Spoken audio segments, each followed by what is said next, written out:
Lo dijo en la primera hora.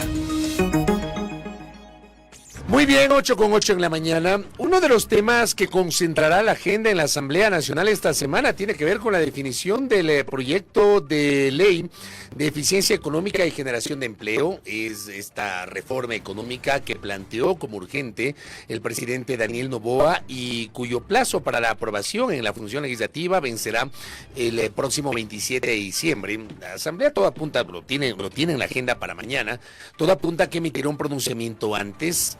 Lo deseable, lo lógico es que lo que apruebe la Asamblea Nacional, si finalmente logra los votos para aprobar ese número mágico de 70, no sea vetado parcialmente por el Ejecutivo, porque me imagino yo que el Ejecutivo en su idea tiene la intención de que entre en vigencia la reforma a partir del 1 de enero. Si es que veta, no va a alcanzar los tiempos. A ver, le quiero agradecer a Jairén Noriega su visita acá a nuestra mesa de trabajo. Ella es asambleísta de Revolución Ciudadana, para preguntarle cómo ven justamente en RC el trámite de este proyecto de reforma económica, que además el informe para segundo debate, al igual que el informe para primer debate, ambos documentos fueron aprobados por unanimidad en la Comisión de Desarrollo Económico. Eso, digamos, a uno le invitaría a pensar en una proyección de lo que podría pasar en el Pleno, pero en el Pleno ya es otra cosa. Jairén, ¿cómo le va? Bienvenida, buen día. ¿Cómo estás, Fabricio? Muy buenos días, muchas gracias por la invitación. Sí, en efecto, el día de mañana estaremos ya debatiendo en segundo debate, es decir, la última instancia, esta ley económica urgente enviada por el presidente Daniel Noboa. En palabras del presidente, esta es una ley que busca ser recaudatoria, ¿no? Para solucionar, al menos, ¿no? Poner un parche, si se quiere, a la situación económica que vive el país. Es importante mencionar que el texto que entró a la Asamblea Nacional no es el mismo texto que el día de mañana vamos a discutir, y en eso la Revolución Ciudadana ha hecho un trabajo importante junto con sus comisionados en desarrollo económico, porque, por ejemplo, algo que nos preocupó desde el primer momento era este régimen laboral paralelo, ¿no? Que se establecía, que decía en el articulado para zonas francas. Se hablaba de que quienes trabajen en estas zonas especiales tengan un régimen que no sea ni LOCEP ni Código de Trabajo. Nos reunimos incluso con varias organizaciones que trabajan derechos laborales, y esto era algo que les preocupaba muchísimo, y a nosotros también como defensores de los derechos laborales nos preocupaba, y es algo que se ha logrado cambiar de cara al informe. O sea, se planteaba un régimen especial en materia laboral por encima de la legislación vigente. Exacto, lo que decía es que las contrataciones en zonas francas no estarán regidas ni por el Código de Trabajo ni por la LOCEP, y que ninguna de estas modalidades que se implemente en zonas francas serán precarización laboral. Esto decía textualmente, y es algo que nosotros lo planteamos y se ha modificado. Otra cosa se ha modificado y se va a mantener el régimen vigente. Exacto. O LOCEP o Código de Trabajo, exacto, dependiendo de las circunstancias. No, exacto. No, o sea, no hay régimen especial. No hay régimen especial para zonas francas. Eso consideramos que es un avance, a pesar de que nosotros hemos sostenido que las zonas francas, digamos, no son la solución para la atracción de inversiones, porque de hecho eso es algo que ya se ha intentado en gobiernos pasados y son medidas que han fracasado. Pero, insisto, dentro del marco y dentro de los planteamientos del señor Daniel Noboa, nosotros hemos procurado precautelar los derechos laborales en zonas francas. También se eliminaron las zonas francas uniempresariales, porque era prácticamente zonas francas a la carta, y lo que nosotros necesitamos más bien es una planificación de un plan nacional de desarrollo que guíe cuáles son las prioridades del país, hacia dónde nosotros productivamente queremos apuntar, y en función de eso atraer inversiones. Otra cosa que no estaba incluido en el proyecto que envió el presidente Daniel Noboa, pero nosotros lo hemos incluido, tiene que ver con, la condonación de multas, recargos e intereses de créditos educativos. Esto bajo una premisa fundamental, que tiene que ver con que, ¿por qué nosotros como Estado, como país, les estamos perdonando, ¿no?, intereses, multas y recargos a los grandes grupos económicos a través de una importante remisión que plantea la ley enviada por el señor Daniel Noboa. ¿Y por qué no pensar que también esos beneficios, digamos, de remisiones de intereses puedan beneficiar a grupos que se encuentran profundamente golpeados como los jóvenes? Si tú te fijas en las cifras de desempleo que crecieron en la pandemia, los jóvenes somos uno de los grupos económicos que más perjudicados han sido en términos de desempleo. ¿Qué es lo que pasa? Te hago un recuento breve del problema con los créditos educativos, y es que los jóvenes que no tienen recursos para pagar, ¿no?, de entrada 30,000, 40,000 dólares para hacer un pregrado, para hacer una maestría, y como la educación pública no funciona porque ha sido desmantelada, porque cada vez hay menos espacio para los jóvenes en las universidades públicas, entonces, ¿qué tienes que hacer? O te quedas fuera del sistema, lo que te vuelve menos competitivo, lo que da paso a que tu trabajo sea precario, más precario aún, o que simplemente no tengas trabajo, o endeudarte con un banco, ¿no? En ese caso, antes, ¿no?, con el instituto de Cenecit, ¿no?, que era el que te entregaba los créditos. Mucha gente optó... El IES. El IES, el ex IES. Mucha gente optó... Claro, que luego de que desapareció el IES se concentró en el Banco del Pacífico la entrega de los créditos educativos. Exacto, en el Banco del Pacífico, y una parte de la cartera del IES la absorbió Cenecit. Entonces, muchos jóvenes que por cumplir sus sueños se endeudaron, venían trabajando, no venían pagando sus cuotas a tiempo, vino la pandemia y como millones de ecuatorianos perdieron sus empleos, y por ende, si tú no tienes trabajo y no tienes ni siquiera para comer, es imposible que tú pagues a tiempo la cuota de tu crédito. Hay casos que, por ejemplo, era Hernán, que es hijo de la señora Leonela, que es una madre con la que hemos venido trabajando este proceso. Su deuda estaba en 40,000 dólares y en 3 años subió a 70,000 dólares. O sea, prácticamente... Por los intereses. Por los intereses. Prácticamente comprarte un departamento con ese dinero, y es algo que ahora mismo los jóvenes están viviendo. No solamente altísimos intereses, sino también procesos de coactiva, que lo que sucede es que te te congelan las cuentas a ti, a tu garante, y vemos casos de garantes o incluso los propios deudores que tienen enfermedades catastróficas, o deudores que han perdido a familiares, digamos, en pandemia, y se han quedado a cargo de sus hermanos, de sus abuelos, en fin, situaciones sumamente dramáticas. Entonces, nuestro planteamiento como Revolución Ciudadana fue: esta ley también tiene que servir como un alivio económico a los bolsillos de la gente de forma directa. Entonces, este planteamiento se acogió, pero se acogió con una salvedad que a mí me parece importante, y aprovecho el espacio para hacer un llamado a los comisionados de desarrollo económico, especialmente a su presidenta Valentina Centeno, que también es una joven,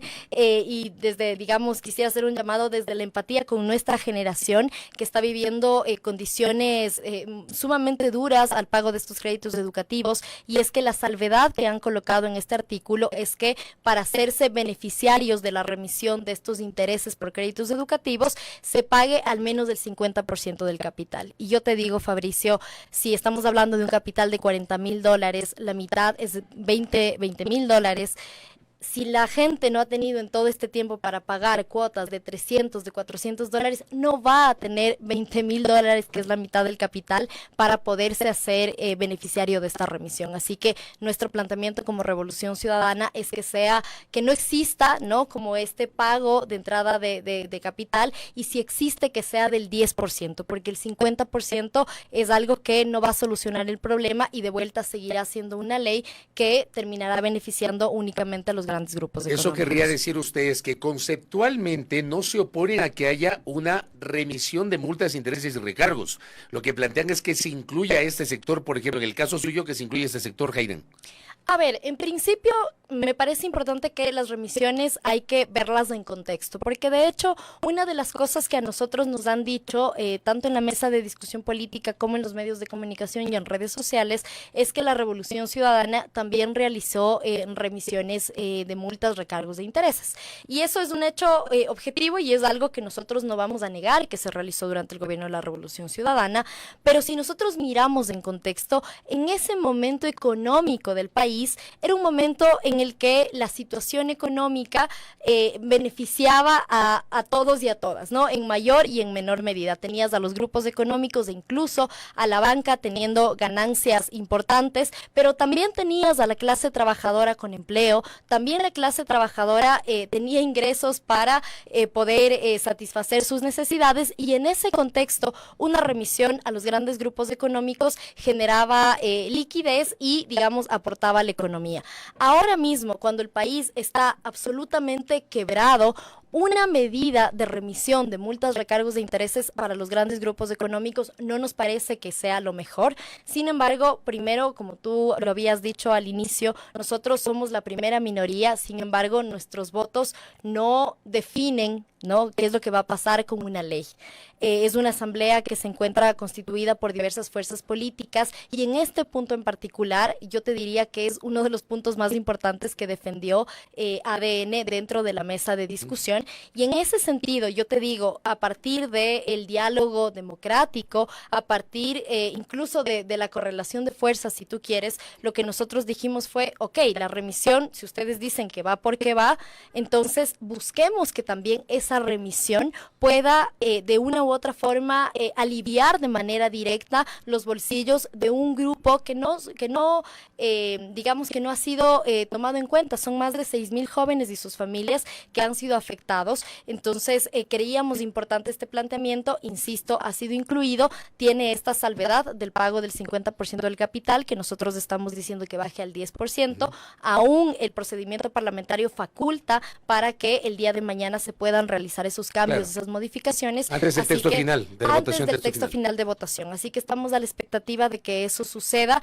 Insisto, esto es algo que puede cambiarle la vida, y yo te digo, Fabricio, por eso es un artículo que hemos defendido tanto, porque es algo que realmente le puede cambiar la vida a muchísimos jóvenes y a muchísimas familias, porque muchas madres son garantes y son personas que están sumamente preocupadas porque además cuando tú entras en coactiva tienes impedimento para trabajar en el sector público. Entonces es un círculo vicioso porque no tienes empleo, no puedes pagar porque tampoco puedes trabajar en el sector público, además tienes tus cuentas congeladas, por lo cual ese dinero que está en las cuentas tampoco serviría para pagar tu crédito educativo, y finalmente lo que empezó como una búsqueda de conseguir tus sueños profesionales terminó convirtiéndose en una pesadilla. Entonces eso es algo que nosotros queremos de una u otra forma cambiar, y que esta ley económica urgente, si se modifica este artículo que te mencionas, la transitoria cuarta, podría cambiar de verdad la vida de millones, de miles de jóvenes. Ahora bien, es inevitable, cuando hablamos de remisiones y ustedes tienen una postura sobre las remisiones, es inevitable recordar que anteriormente, cuando Revolución Ciudadana fue gobierno, también se plantearon remisiones de multas, intereses y recargos. ¿Por qué antes sí y hoy no? ¿Por qué antes sí estaba bien y hoy hay reparos, Hayden? Sí, lo que te mencionaba antes, Fabricio, creo que es importante mirar cualquier política económica, mirarla en contexto. El contexto en el que la Revolución Ciudadana realizó esta remisión de intereses a grupos económicos era un contexto en el cual la economía caminaba. La economía, como te digo, los grandes grupos económicos estaban ganando porque otro hecho objetivo es que durante la Revolución Ciudadana tanto la banca como el sector productivo tuvo ganancias importantes, pero a la par de que eso sucedía, las familias de clase trabajadora también estaban recibiendo, derechos laborales, había empleo, la gente tenía dinero en sus bolsillos para que, pueda satisfacer sus necesidades, los jóvenes teníamos garantizado un derecho fundamental como es la educación, la salud pública funcionaba, existían obras, es decir, era otro momento económico en el cual una medida como esa servía para tener mayor recaudación, pero no afectaba mayormente a la economía del resto. Esta ley económica lo que nos está diciendo en parte es que sí, también tiene un fin recaudatorio, pero Otra medida que hubiera sido más interesante y es algo que nosotros hubiéramos optado si es que hubiera sido nuestra ley, si es que hubiéramos sido gobierno, es que finalmente los grupos económicos paguen sus deudas en firme, porque son deudas que ya, digamos, han sido impugnadas, han seguido un proceso y hay deudas en firme que ya deberían pagarse, saldarse en el 100%. Otro planteamiento que nosotros hemos hecho en el Pleno de la Asamblea Nacional, de hecho lo puso en la discusión nuestra compañera Viviana Veloz, es ¿por qué en un momento donde estamos todos mal, no logramos llegar a fin de mes, estamos sumamente ahogados en deudas? ¿Por qué no pensar en plantear un impuesto extraordinario a las ganancias de la banca, por ejemplo? Que ha sido un sector que no ha dejado de ganar ni siquiera en pandemia. Mientras nuestros familiares estaban muriendo en las filas de los hospitales por falta de recursos en los hospitales públicos, en ese momento recordemos también que el gobierno de Moreno fue nefasto en la gestión de la pandemia, despidiendo a médicos durante la peor emergencia sanitaria de la historia del país, de la historia del mundo, si se quiere. Estaba en ese momento tomando medidas de austeridad en el sector público y la banca seguía incrementando sus ganancias. Deberíamos poner sobre la discusión política estas ganancias extraordinarias de un sector como los bancos, pero es algo que no se hizo. Me parece que el señor Daniel Noboa tenía la oportunidad de poder generar una discusión alrededor de las ganancias extraordinarias y que partamos de una premisa fundamental: el que más tiene, que más pague, y que la crisis no caiga sobre los hombros de los que menos tienen. Ese debió haber sido el planteamiento político para una reforma tributaria, una reforma económica. Insisto, no lo fue. Y nosotros, respetando también el espíritu democrático de quien terminó ganando en las urnas, que fue el señor Daniel Noboa, lo que hemos intentado y hemos logrado parcialmente como Revolución Ciudadana es modificar ciertas líneas rojas que existen en este proyecto de ley, pero no te voy a mentir, te lo digo con plena sinceridad, no es un proyecto de ley nuestro, por ende no se acomoda al 100% con lo que nosotros quisiéramos que sea la política económica, la política tributaria. Pero pese a que no se acomoda 100%, es lógico, porque ustedes tienen una visión político-ideológica distinta, pero ustedes sí podrían respaldar la aprobación de esta iniciativa. De hecho, lo vamos a hacer. Sí, lo van a hacer. Lo vamos a hacer. El trabajo de nuestros integrantes del régimen, de la Revolución Ciudadana en Desarrollo Económico ha sido un trabajo, y además yo saludo mucho el que hayamos tenido estos logros que son importantes, como te decía, lograr que el tema laboral, por ejemplo, que no exista precarización laboral en zonas francas, que los servicios, digamos que los derechos como salud, educación,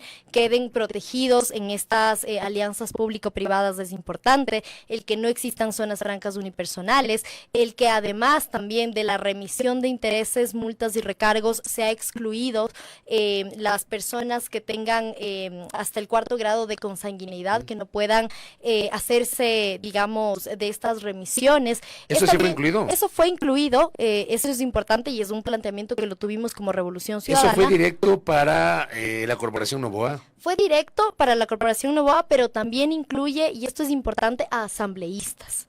Eso es importante porque nosotros no podemos dar el mensaje equivocado. Y el mensaje equivocado sería: hay que usar o hay que llegar al poder político para recibir beneficios económicos, ¿no? Una especie de, si tú quieres, incluso hasta puertas giratorias. Ese es el mensaje que se estaba dando, ¿no?, con la propuesta inicial del señor Daniel Noboa. Yo llego al poder, soy presidente y en tanto presidente digamos, hago leyes, genero normativa para beneficiar a mi círculo cercano, a mi familia directa.